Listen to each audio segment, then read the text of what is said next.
प्यारे विद्यार्थियों, इस क्लास में जो क्लास 4th है उसकी जो वर्कबुक है बुनियादी कौशल विकास, उसका हम गणित में जो कार्यपत्रक है वो 23 हल करेंगे, क्योंकि 22 कार्यपत्रक हम पिछली क्लासों में हल कर चुके हैं और इस क्लास में 23 कार्यपत्रक हल करेंगे। और चैनल को अभी तक आपने सब्सक्राइब नहीं किया है तो सब्सक्राइब जरूर करें। देखो, पहला वाला क्वेश्चन है, इसका कह रहा है पैटर्न को समझकर आगे बढ़ाइए।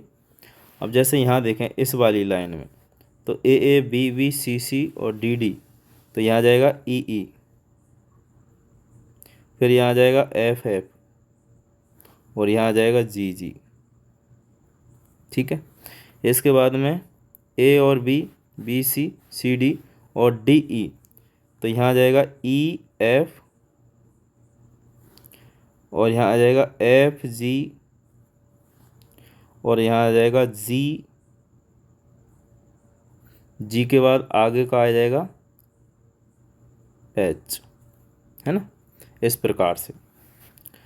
फिर यहाँ जैसे डे नाइट, फिर आ जाएगा डे डी ए बाई, फिर आ जाएगा नाइट एन आई जी एच टी, तो यहाँ आ जाएगा फिर से डे डी ए बाई, तो डे नाइट इस प्रकार से आ जाएगा। अब यहाँ देखिए 11, फिर 13, फिर 15, फिर 17, दो दो का अंतर है, तो यहाँ 19, फिर यहाँ 21 और यहाँ आ जाएगा 23। इसके बाद में यहाँ देखो 87, 88, 89, 90, फिर यहाँ आ जाएगा 91, 92 और यहाँ 93। यहाँ देखें तो 20, 30, 40, 50, तो यहाँ आ जाएगा 60, यहाँ 70, यहाँ 80, इसके बाद 19, 29, 39, 49, फिर यहाँ आ जाएगा 59, फिर यहाँ आ जाएगा 69 और यहाँ आ जाएगा 79। यहाँ 15, 20, 25, 30, 5 का अंतर है, तो यहाँ आ जाएगा 35, यहाँ 40 और यहाँ आ जाएगा 45।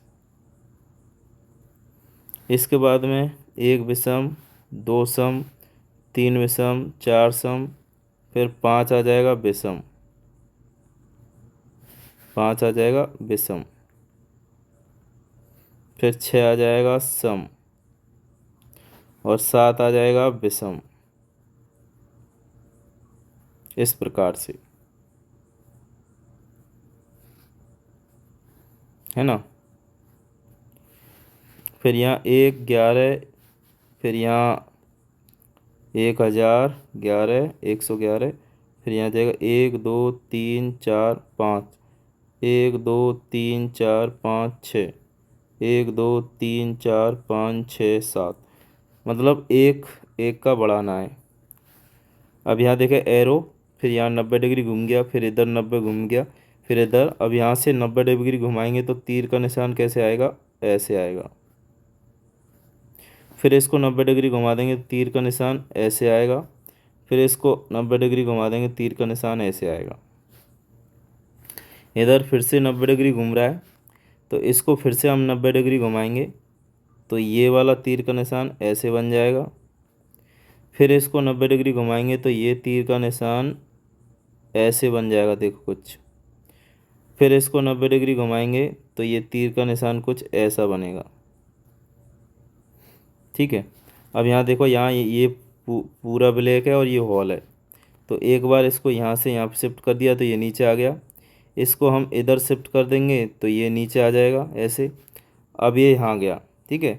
अब इसको हम इधर शिफ्ट करेंगे तो ये यहाँ आ जाएगा और इसको ऊपर शिफ्ट करेंगे तो ये यहाँ आ जाएगा। फिर इसको नीचे शिफ्ट करेंगे हम तो ये यहाँ आ जाएगा और ये यहाँ आ जाएगा। इसके बाद में इसको इधर शिफ्ट करेंगे तो ये यहाँ आ जाएगा और ये यहाँ आ जाएगा। A1, B2, C3, D4, E5, F6 और G7। तो इस प्रकार से इसको हम क्या कर लेंगे, कंप्लीट कर लेंगे। आशा है सभी विद्यार्थी को जो हमने जो आंसर बताया, पैटर्न बताया, वो समझ में आया होगा। अगला है ये, दिए गए पैटर्न को समझकर नियम बनाइए और पैटर्न को आगे बनाइए।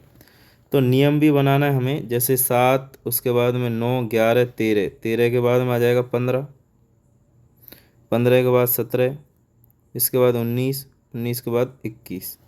तो संख्या में 2 जोड़ने पर अगली संख्या आ गई, ठीक है। 1 के बाद में हम अगर 4 जोड़ देंगे तो 5, 5 के बाद 4 जोड़ देंगे तो 9, 9 के बाद 4 13, 13 17, 17 और 4 21, 21 और 4 25, 25 और 4 29, 29 और 4 33। इस प्रकार से आ जाएगा। तो इस प्रकार से आ जाएगा, तो यहाँ नियम बन जाएगा कि संख्या में 4 जोड़ने पर, यहाँ लिखेंगे संख्या में 4 जोड़ने पर अगली संख्या प्राप्त होती है।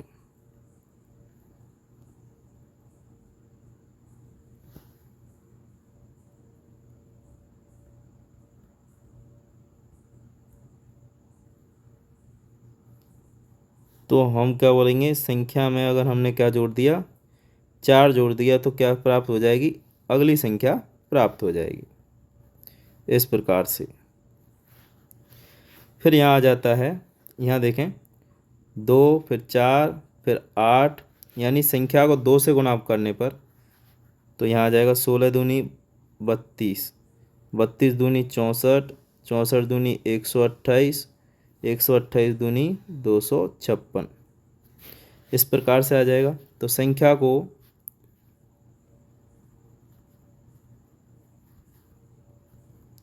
2 से गुणा करने पर अगली संख्या प्राप्त होती है।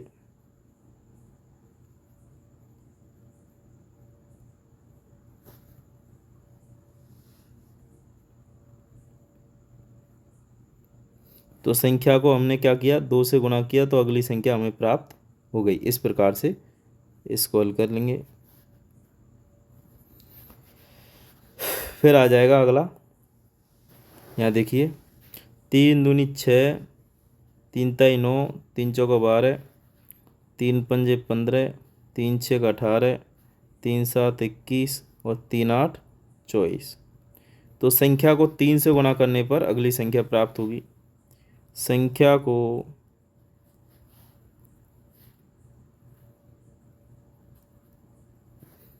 3 से गुणा करने पर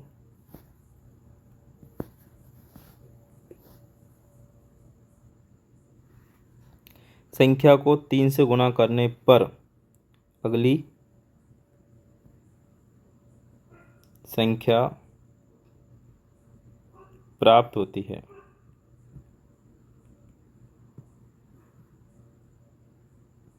तो हमने संख्या को 3 से गुणा कर दिया, तो हमें अगली संख्या प्राप्त हो गई। ऐसे ही यहाँ देखें, तो यहाँ 1 का वर्ग, 2 का वर्ग, 3 का वर्ग, 4 का वर्ग, यहाँ 5 का वर्ग आ जाएगा 25, यहाँ 6 का वर्ग आ जाएगा 36, यहाँ 7 का वर्ग आ जाएगा 49, यहाँ 8 का वर्ग आ जाएगा 64। तो यहाँ से एक नियम बन गया कि संख्या का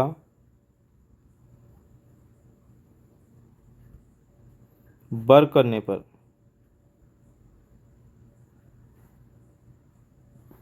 अगली संख्या प्राप्त होती है।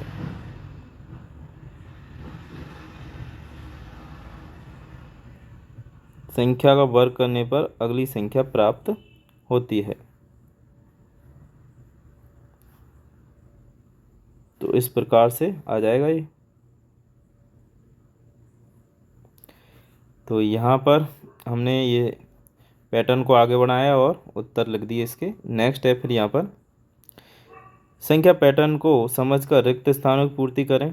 तो यहाँ देखें 4 विषम संख्या हैं और 4 विषम संख्याओं का अगर हम जोड़ देखेंगे यहाँ पर, तो यहाँ आ जाएगा ये 16, ठीक है। और यहाँ आ जाएगा 4 × 4।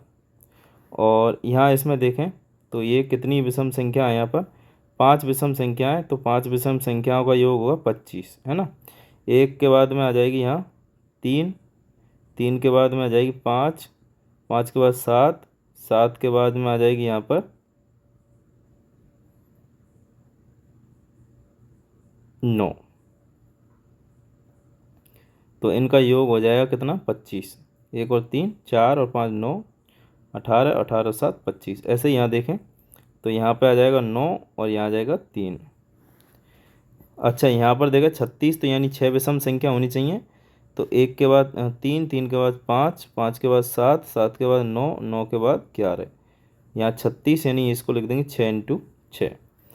तो यहाँ पर जितनी हम विषम संख्याओं को जोड़ेंगे उनका योग उस संख्या के वर्ग के बराबर होगा। जैसे यहाँ देखें 1 2 3 4, 4 का वर्ग होता है 16, यहाँ लिख देंगे 4 इंटू 4।